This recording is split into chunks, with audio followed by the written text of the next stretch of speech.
Good evening, and thank you for joining us. Tonight's top story: can memes actually kill you? We'll discuss, but first, let's turn to Finn for the weather. Finn, how's the weather doing in Colorado today? Now, Kim, this is actually looking quite bad out there. If you take a look at the image that we have here, this is from our Skycam overlooking Denver right now. Not a live image. This is a still image that we had before the camera got destroyed.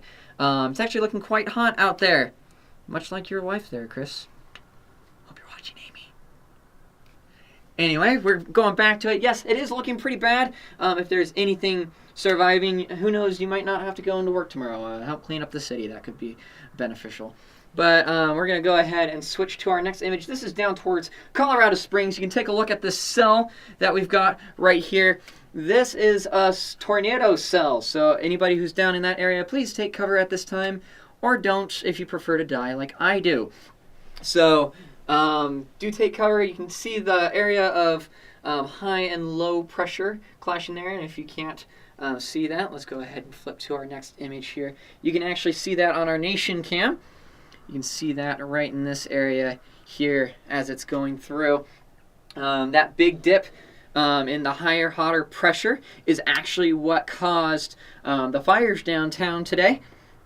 Much like my mixtape.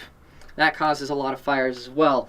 So we take a look at this high pressure that's coming up here. It's much like the work environment as well. Work environment and my mixtape don't mix very well, and the city burns because of it.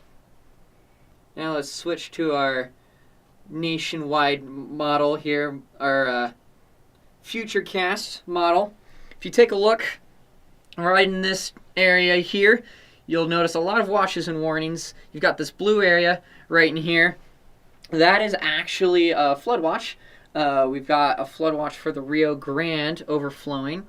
So keep an eye out. Yes, in that whole entire area, we do expect quite a bit of flooding. So anybody in the cities of Albuquerque or in Santa Fe should evacuate now. El Paso, you're pretty much a total loss unless you somehow make it to the other side of the border. Good luck with that wall that's coming up.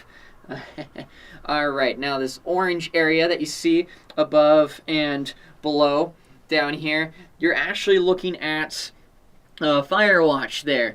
That high pressure area that was coming through has caused fires, and that's an ongoing watch right now.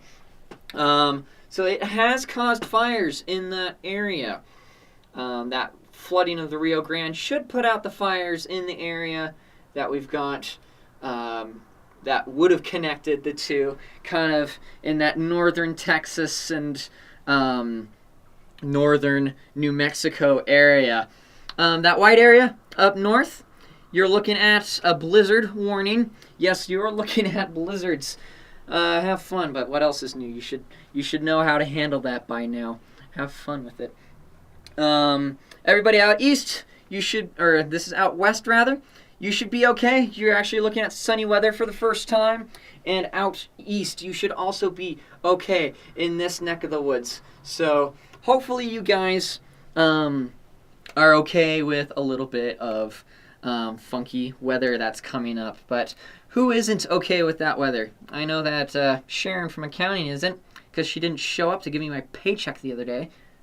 What else is new? But anyway, let's go ahead and take a look at our 7-day forecast.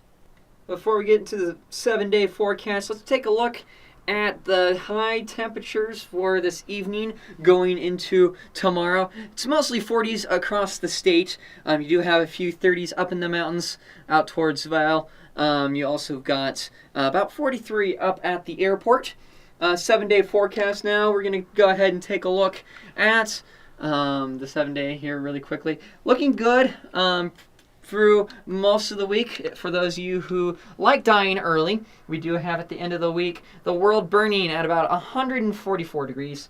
Should be a nice day for everyone to die. And then a cooling trend towards the end of the week. Back to you,